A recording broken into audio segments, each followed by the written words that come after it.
며칠 전 카톡이 사람에게 미치는 영향에 대해서 생각해 보았습니다.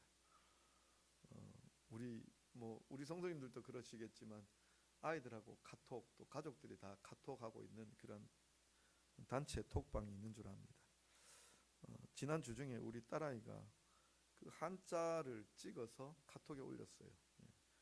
이게 이 한자의 음훈을 알려달라는 거죠.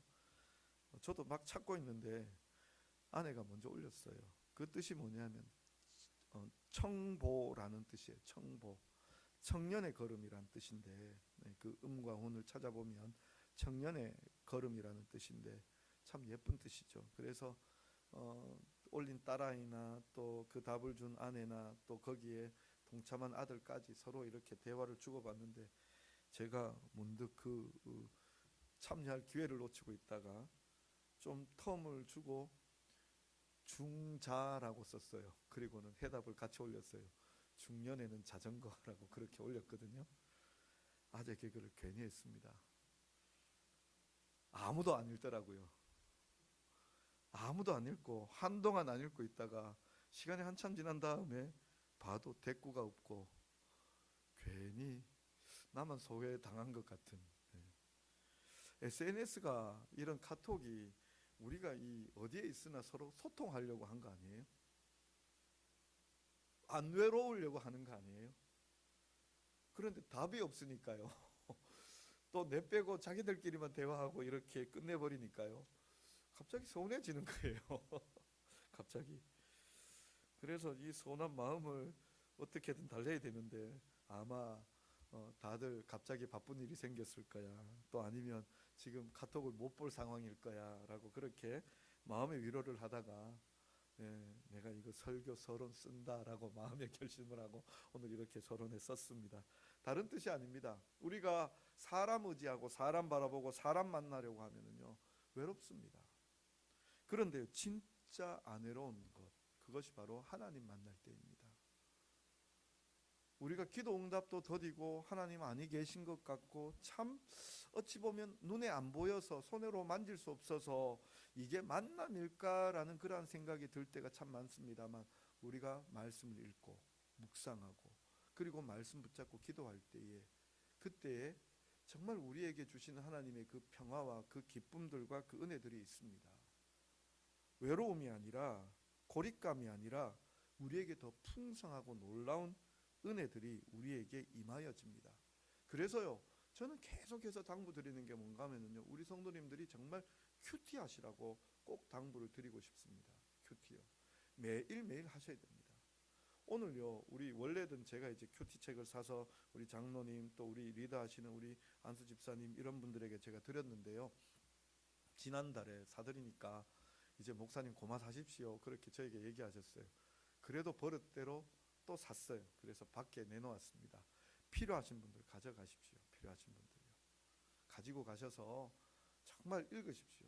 제가 자꾸 이런 제 방법을 자꾸 소개하는 이유가 뭔가 하면은요 우리 성도님들이 그렇게 하나님 말씀 듣고 하나님 말씀의 그 은혜를 경험하시길 저는 간절히 원하기 때문입니다. 제가 큐티 책을 이렇게 보시면 저는요 계속 이렇게 연필 들고 밑줄을 쳐요. 연필 들고 샤프나 연필 들고 계속 밑줄을 쳐요. 그러니까 눈으로 읽다가 보면 놓치고 지나가는데 손과 눈이, 그리고 또 어떨 때는요 집중 안 되면 입으로도 읽어요. 그래서 적어도 5번, 설교를 위해서는요 제가 한 30-40번을 읽어요. 그냥 정말 제대로 된 묵상으로 우리 성도님들과 함께 나누고자 하는 그 마음에서 그렇게 읽고 있는데요, 우리 성도님들이 읽으시고 그 읽음의 은혜들을 누리실 수 있길 바라고, 그러다가 혹시 궁금한 거 있으면은요 저에게 질문하시면 됩니다. 카톡으로 질문하셔도 되고 아니면 전화 주셔도 되고 또 아니면 그냥 주일날 오셔서 물어보셔도 됩니다. 그러면 제가 아는 한 또 제가 설명할 수 있는 한 제대로 다 설명을 해드릴 테니까, 저도 같이 그 본문들을 보고 이렇게 쭉 나가고 있는 상황이기 때문에 충분히 더 쉽게 답을 해드릴 수 있으리라 생각이 되어집니다. 이제 오늘 24장 이렇게 끝나고 나면 이제 6월 달부터는 이사야로 넘어갑니다. 그러니까 이사야가 40장 이후로 이렇게 이제 되어지는 그 본문을 가지고 있는데, 이 40장 이후부터는 39장까지는 심판의 메시지라면 40장부터는 회복의 메시지예요. 그래서 좀 읽기가 덜 불편하실 거예요. 그래서 그 말씀을 좀 모호하고 좀 어려울지라도 한번 계속해서 한번 읽어보십시오. 도전해 보십시오. 꼭꼭 씹어 먹다가 보면은요, 이게 참 맛있습니다. 맛있습니다. 제가 어릴 적에는 제일 먹기 힘들었던 떡이 무슨 떡이었는가 하면 그 절편떡이었거든요. 그냥 하얀 떡 있잖아요. 절편떡이요. 근데 어느 순간 이게 절편떡이 제일 맛있는 떡이에요. 근데 어떻게 맛을 알게 되었는가 하면 그 절편은요, 그냥 입에 넣고 꿀떡 삼키면 겉에 발린 그 고소한 뭐 참기름이라고 해야 되나요? 그 맛밖에 느껴지지 않지만 꼭꼭 씹어 먹다가 보면, 꼭꼭 이렇게 씹어 먹다가 보면 그 느껴지는 구수함. 어느 날은 제가 제 아내 보고 이런 얘기했거든요. 야, 이 맛을 뭐라고 설명해야 될까? 외국인들에게 어떻게 설명해야 될까? 이 고소하다, 구수하다, 거기에서 나오는 어떤 그 좀 풍성한 이 느낌들을 다 설명해 주고 싶은데, 맛이 없는 맛있는 맛, 맛이 있는 맛없는 맛, 정말 설명하기 힘든 그 맛을 경험하면서 이게 정말 맛이 있구나라는 생각을 했거든요. 성경 말씀도 그런 것 같아요. 저도 청년의 때에 이 말씀을 읽으면서 지식이 필요하고 또 여러 가지 알고 싶고 또 어떻게 보면 예리하고 뾰족한 말씀을 찾았다면, 정말 진짜 말씀이 느껴지는 데는 어디인가 하면 정말 아무것도 아닌 평범한 말씀 속에서 그 말씀을 읽고 또 읽다가 묵상을 위하여 계속해서 읽고 또 읽다가 보면 거기에서 정말 쨍하고 비춰오는데요, 그 맛이 느껴지는데, 이건 정말 이루 말할 수 없는, 정말 설명을 해도 참 평범하겠지만, 그런데 내게 있어서는 그 평범함이 아니라 놀랍도록 이 충만한 은혜가 있는 그 말씀이 되어지는 것을 경험합니다. 우리 성도님들이 정말 그와 같이 하나님의 은혜를 경험하실 수 있기를 바랍니다. 그래서 이렇게 큐티로 계속해서 말씀 보고 있으니까요, 하나님과 친밀한 교제 나누십시오. 사람은 우리를 고립시키고 SNS조차도 우리를 외롭게 하지만 하나님의 말씀은 우리를 외롭게 하지 않습니다. 날마다 말씀 사모하실 수 있길 바랍니다. 자, 오늘 또 이제 말씀을 보면은요, 제일 먼저 내용 관찰이죠. 24장 1절부터 12절을 제가 이렇게 내용 관찰하였습니다. 안식 후 첫날 새벽에 여자들이 향품을 준비하여 예수님께서 장사된 무덤으로 갔습니다. 돌이 굴려져 있어 무덤 안으로 들어가니 예수님의 시체가 보이지 않았습니다. 이것 때문에 근심할 때에 문득 찬란한 옷을 입은 두 사람이 곁에 섰습니다. 여자들이 두려워 얼굴을 땅에 대고 엎드리니 두 사람이 말했습니다. 어찌하여 살아있는 자를 죽은 자 가운데서 찾느냐? 예수님은 여기 계시지 않고 살아나셨느니라. 갈릴리에 계실 때에 너희에게 말씀하신 것을 기억해보라. 예수님께서 이르시기를 인자가 죄인의 손에 넘겨져 십자가에 못 박히고 제3일에 다시 살아나야 하리라 하셨느니라. 여자들이 그 말씀을 기억하고 무덤에서 돌아가 11 사도와 다른 사람들에게 알렸습니다. 이 여자들은 막달라 마리아, 요한나, 야고보의 모친 마리아입니다. 또 그들과 함께한 다른 여자들도 이 사실을 제자들에게 알렸습니다. 사도들은 그들의 말이 허탄하게 들려 믿지 않았으나 베드로는 일어나 무덤으로 달려가서 무덤 안을 들여다 보니 세마포만 보였습니다. 그 되어진 일을 놀랍게 여기며 집으로 돌아갔습니다. 이게 오늘 우리가 읽었던 성경 말씀의 내용 관찰입니다. 연구와 묵상입니다. 오늘 우리가 읽은 내용의 가장 중요한 핵심 내용은 예수님의 부활입니다. 지금 배경은 예수님의 무덤이고 그 무덤에 예수님이 계시지 않습니다. 여인들이 예수님께 향품을 바르기 위하여 찾아왔으나 예수님께서 계시지 않는다는 것을 확인하고 있는 그 장면입니다.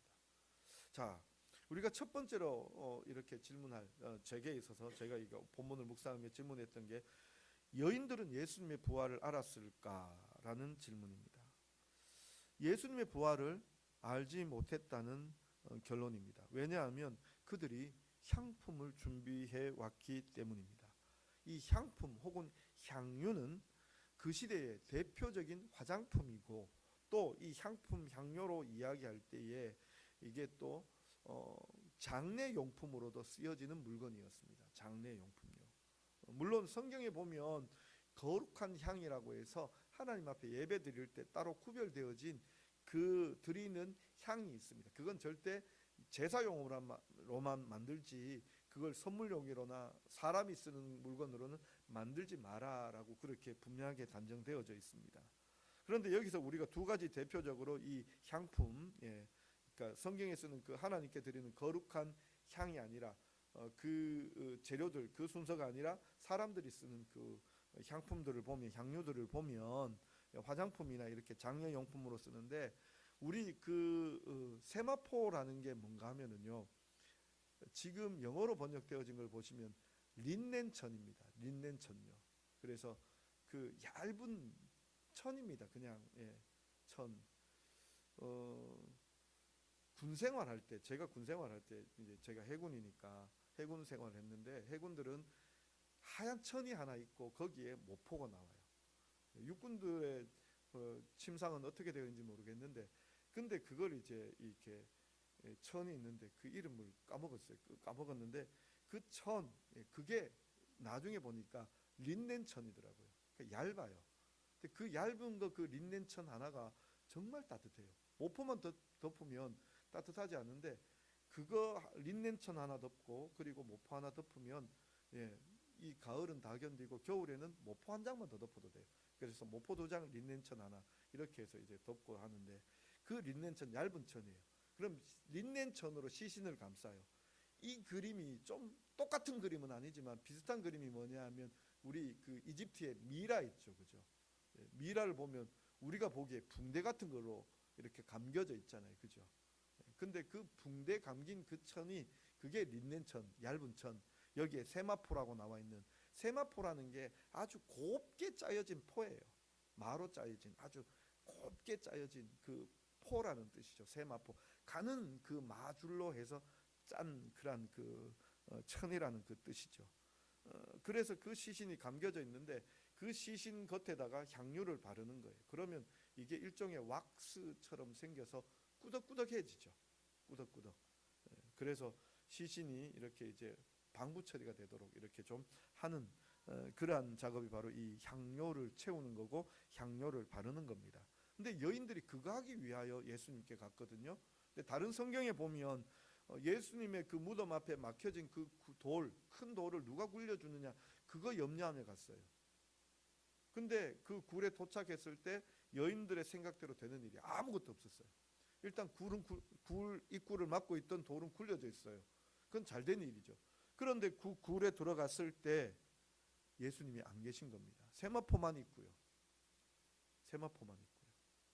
세마포를 이 다른 데서는 개켜 있었다라고 그렇게 얘기하는데, 그 개켜 있었다는 게 이게 지금 처음 시신을 세마포로 싸고 그 향유로 이렇게 발랐으니까요, 안식일 그 시간이 한 하루 정도, 만 이틀에 가까운 그 시간들이 지나서 이렇게 보면 약간은 꾸덕해진, 어찌 보면 좀 꾸덕해진 것이 이렇게 이제 내려앉은 그런 그 모양이라고 그렇게 신학자들이 이야기합니다. 예수님의 시신이 없어졌어요. 예수님의 시신이 그냥 빠져나온 거예요. 여인들은 부활을 예측하지 않았습니다. 그렇지만 예수님께 찾아갔던 것은 그야말로 예수님에 대한 사랑이고, 우리가 조금 더 여기에서 생각을 해보자면, 지금 다른 제자들은 두려워서 예수님의 시신을 달라조차도 못했는데, 목숨 걸고 아리마대 사람 요셉이 예수님의 시신을 달라 했습니다. 그런 연장선상에서 보자면 여인들이 예수님의 무덤을 찾아가고 거기에 향유를 바르기 위하여 갔다라는 것은 목숨 건 섬김이라 그렇게 이야기할 수 있습니다. 참 순수한 헌신이고 뜨거운 사랑이라고 그렇게 이야기할 수 있습니다. 자, 두 번째로 이 여인들에게 예수님의 부활을 전한 자들은 누구입니까? 라는 질문입니다. 이 여인들이 예수님의 장례를 위하여 그 예수님의 무덤에 갔을 때 거기에 예수님은 계시지 않았습니다. 그런데 그 당황스러운 그 순간에 천사가 나타난 것이죠. 빛난 옷을 입고 그 곁에 있었다라고 그렇게 나오는데, 이 빛난 옷, 찬란한 옷이 결국 우리에게 말씀해 주는 것이 바로 천사가 나타났다라는 것이죠. 그리고 그 사람들이 자기를 드러내지 않습니다. 자기를 드러내지 않고요, 예수님을 드러내고 있습니다. 적어도 천사들의 하는 사역들을 우리가 뭐 가브리엘이나 아니면 구약의 여러 수태고지를 하고 있는 그 천사들을 이렇게 보게 되어지면 자기를 잘 드러내지 않습니다. 그리고 하나님을 드러냅니다. 하나님의 사명만 감당합니다. 여기서도 마찬가지입니다. 부활을 누가 믿겠습니까? 부활을 누가 믿겠습니까? 이 여인들도 부활이 없다라는 것을 알고 왔거든요. 부활을 알았다면 왜 향품을 가지고 왔을까요? 왜 돌문 굴려졌다는 거 그거 두려워하면서 왔을까? 돌문이 굴려져 있을까? 그걸 왜 염려하면서 왔을까요? 지금 누구도 부활을 생각하지 못하고 있는데, 그때에 누가 이 부활을 제일 먼저 선언하는가 하면 이 천사예요. 근데 예수님이 오실 때도 마찬가지죠. 예수님의 수태고지에도 물론 천사가 나타나서 예수님의 어머니 마리아에게 수태고지를 하였습니다. 또 뿐만 아니라 예수님이 태어나실 때에도 천사들이 나타나서 참으로 하늘의 영광 땅에는 기쁨이라고 목자들에게 말씀했었습니다. 지금 여기에서도 예수님의 부활을 천사들이 이야기하고 있습니다. 그리고 그 천사들이 이야기할 때 자기 이야기하는 것이 아니라 예수님의 이야기를 하고 있습니다. 이 천사들이 하는 이야기는 무엇인가 하면, 예수님은 지금 여기 계시지 않는다. 어찌 살아난 자를 이 죽음, 이 무덤 이곳에서 찾느냐? 아니 계시다. 이것은 내 말이 아니라 예수님의 말씀이다. 예수님께서 전에 갈릴리에 계실 때에 너희에게 말씀하시지 아니하셨느냐라고 그렇게 말씀을 전해주고 있습니다. 우리가 이 부분을 이렇게 우리가 생각해 본다면요, 우리가 참 신앙의 뜨거움, 순수함, 그 열정과 헌신으로 주님께 나아갈 수 있지만 필요한 것이 무엇인가 하면요, 말씀입니다. 말씀으로 우리의 헌신이 다듬어져야 합니다. 자, 그다음 여인들에게 예수님의 부활을, 제자들에게 여인들이 예수님의 부활을 깨닫고 이제 말씀을 기억하고, 그리고 제자들에게 가서 이 예수님의 부활의 소식을 전했습니다. 그런데 제자들이 믿지 못했습니다. 여인들의 말을 듣고 제자들은 어떤 태도를 보이고 있습니까? 왜 제자들이 여인들의 말을 믿지 못했을까요? 왜냐하면 거기에서도 나와 있듯이 11절에 보면 그들의 말이 허탄한 듯이 들려, 허탄한 듯이. 이 허탄하다라는 말이 어떤 뜻인가 하면 어리석은 소리, 무의미한 소리, 대꾸할 가치도 없는 소리, 허무맹랑한 얘기라는 거죠. 뭐 무슨 말 안 되는 소리 하냐, 우리 주로 그런 표현하죠, 그죠? 이 말이 돼야 뭐 대꾸를 하지, 뭐 이런 거예요. 제자들이 지금 예수님 살아났다 그러니까 무슨 말이 되는 소리를 해야지, 이거예요. 허탄한 소리 하고 있구나. 지금 아무 뭐 정말 대꾸할 가치도 없는 소리 하고 있구나라고 그렇게 생각하는 것. 왜 그렇습니까? 부활은 일어날 수 없다고 믿고 있기 때문입니다. 생각하고 있기 때문입니다. 당연하죠. 우리도 마찬가지입니다. 부활이 일어날 일입니까? 아니요. 이거는 일어날 수 없다고 생각이 되어지는 겁니다. 그죠? 실제로 만나보지 아니하면, 실제로 경험하지 아니하면 이건 믿을 수 없는 이야기입니다. 그런데 중요한 것은 여인들은 예수님의 말씀을 믿었습니다. 천사들이 전해준 그 말씀이 기억되었다라고 그렇게 나오고 있습니다. 8절에 보면 그들이 예수의 말씀을 기억하고, 그들이 예수의 말씀을 기억하고, 그리고는 9절에 무덤에서 돌아가 이 모든 것을 열한 사도와 다른 모든 이에게 알리니. 말씀을 기억하고 그리고 돌아간 거예요. 가서 제자들에게 전하고 있는 거예요. 여인들은 예수님의 말씀을 믿은 거예요. 그런데 제자들은요, 제자들도 예수님과 함께 계셨던 사람들이고, 그런데 그 사람들이 예수님의 말씀을 믿지 못하고 있는 거죠. 깨닫지 못하고 있는 거예요. 그런데 여기 이제 놀라운 것은 베드로가 그 여자들의 말을 믿지 못했지만 그럼에도 불구하고 무덤에 달려가서 그 무덤을 확인하고 예수님의 시신이 없는 것을 확인하고 이상하게 여기고 돌아오는 것을 볼 수 있습니다. 결국은 무엇인가? 우리가 보세요. 순수한 헌신도 있고 열정의 그 마음도 있고 이것도 참 중요합니다만 말씀의 인도함을 받아야 된다. 말씀을 기억해야 된다. 말씀을 분별해야 된다. 그런데 그 말씀이 이루는 역사는요, 우리가 생각한 것 이상입니다. 놀라운 일이 벌어집니다. 지금 이 여인들의 관점에서 한번 생각해 보시죠. 헌신하기 위하여 그 사랑의 마음으로 예수님께 나아갔습니다. 그런데요, 그들에게 말씀을 다시 기억나게 했고 그 말씀을 기억하고 베드로에게 가서 전했습니다. 그래서 그들이 어떤 여인들이 되어지느냐? 부활의 첫 증인이 되어집니다. 부활의 첫 증인.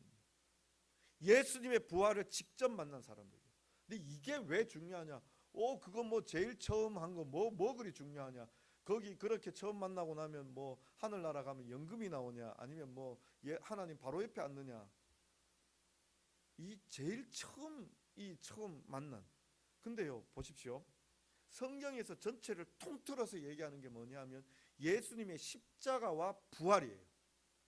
다른 얘기 아니에요. 예수님의 십자가와 부활을 성경이 압축해서 얘기해요. 그리고 로마서의 관점에서 보자면 예수님의 부활은 우리 그 의의 부활과 같은 단어예요. 지금요, 예수님의 부활을 제일 먼저 목격했다라는 것은요, 이 구원의 완성의 그 가장 처음의 자리에 예수님은 그 일을 하신 분이라면 제일 처음 놀라운 부활을 보면서 우리의 부활도 바라보고 있는 거예요. 처음요. 누구보다도 이 가장 첫 자리에 이 여인들이 가 있습니다. 우리는 기적을 인정하지 않고 우리가 믿음의 이적들을 인정하지 않고 있는데 이 여인들이 말씀이 기억이 났고 예수님께서 죽었다가 살아나실 것이라는 그 말씀대로 제자들에게 가서 전했고 다시 와서 예수님을 만나게 되어지는 게 막달라 마리아잖아요. 부활하신 예수님을 만난다는 것은요, 우리도 죽어도 살겠다라는 그 생명의 그 근거를 처음 바라보고 있는 거예요. 그리고 오늘 우리에게 증언하고 있는 거예요. 오늘 우리에게. 이게 그만큼 중요한 얘기입니다. 중요한 얘기. 자, 그래서요, 우리가 이 본문을 이 여인들의 관점에서 이렇게 쭉 만나서 이렇게 계속해 나아가 본다면 참 느낀 점으로 우리가 이렇게 생각해 보자면요, 여인들의 헌신입니다. 우리가 하나님의 놀라운 은혜를 경험하기 위해서요, 우리가 은혜 경험하는 거 그게 날마다 되어져야 되잖아요. 저도 늘 배고프거든요. 이 배고프다는 게 영적인 배고픔입니다. 하나님에 대해서 갈급함입니다. 하나님 제발 나에게 넘치도록 좀 채워주십시오. 그 일을 위해서 처음 출발해야 되는 게 뭐냐면 하나님에 대한 사모함입니다. 저는 그런 느낌을 받았습니다. 이 여인들이 예수님의 그 무덤으로 찾아간 것은 하나님에 대한 사모함, 예수님에 대한 사모함. 적어도 그 사모함이 아니라면 마땅히 이 일은 해야 된다, 제자된 도리로서 해야 된다라는 그러한 그 마음, 순수한 마음에서 두려움도 떨치고 갔습니다. 지금 이 시대로 얘기해 보자면, 제 같은 경우로 얘기해 보자면 부끄러움을 떨치고 내 모든 믿음의 삶을 하나님 앞에 은혜 구하는 삶으로 나아가야 한다는 것이죠. 내가 정말 이거 해도 될까? 괜한 일 하는 거 아닌가? 이런 생각 들 때가 있는데 내가 하나님의 은혜를 사모한다면 더 나아가야 한다는 것을 생각해 보았습니다. 그리고 두 번째로는 이 내가 나아갈 때에 이 나아가는 것이 하나님의 말씀에 맞는가 날마다 비추어 봐야 한다는 것을 다시 한번 더 생각해 보았고요. 그리고 마지막은 이 마지막 되어지는 일은 내가 부끄럼 당할 수도 있고 내가 참 뭐라 그래야 될까요? 더 어렵고 힘이 드는 일이 생긴다 할지라도 하나님께서 이루실 놀라운 일들은 기적과도 같은 일들이 되어질 것이라 믿기로 했습니다. 그러니까 부활을 우리가 믿고 있잖아요. 그러면 지금 우리가 하는 이 믿음의 일들도 하나님께서 놀랍도록 역사해 주실 것이다 라고 그렇게 믿기로 했습니다. 그 다음 이제 마지막 결단과 적용에서는요, 정말 저도 하나님에 대한 그 하나님께서 베풀어 주시는 그 기적을, 삶의 기적들을 날마다 경험하고자 합니다. 그런데 그 기적이라는 것이 어거지로 만들어내는 것이 아니라 정말 말씀을 향하여서 헌신하고 나아가고 말씀에 분별함 받고 그 다음 그 분별함을 통하여 하나님께서 이루시는 것을 놀랍도록 보고자 하는데요. 그 내가 이렇게 내 삶을 이렇게 돌이켜 보면서 하나님께서 주신 그 복음의 권위를, 그것을 힘있게 나타내지 못하였구나. 내가 참 사람들에게 뭐라 그래야 될까요? 예의 갖추어서 대하면서 내가 도리어 하나님의 그 은혜를 또 권위를 상쇄시켜 버린 것은 아닌지 이런 생각이 들어서 더욱더 복음을 바로 전하기도 하고 또 때를 구할 때마다 전하기도 하는 그런 사람이 되어야 되겠다라는 그 결단을 했었고요. 또 한 가지 더 우리가 생각했던 것이 교회를 향한 헌신과 수고가 더 많아져야 한다라는 것을 생각해 보았습니다. 그래서 저의 결론이지만 우리 성도님들에게 부탁을 드리고 싶은 것은요, 우리 교회에 새가족들도 오고 또 여러 사람들이 함께 참여합니다. 그렇게 참여하실 때 우리 성도님들이 서로 먼저 손 내미셨으면 좋겠습니다. 새가족도 먼저 손 내미실 수 있고요, 우리 기존의 우리 성도님들도 먼저 손 내미실 수 있고요, 또 다가가서 인사하고 또 함께 교제하고 또 손 내밀고 식사하고 함께 그렇게 은혜롭게 나누어 주셨으면 좋겠고요. 특별히 또 오늘은 야외 예배 나가는 날입니다.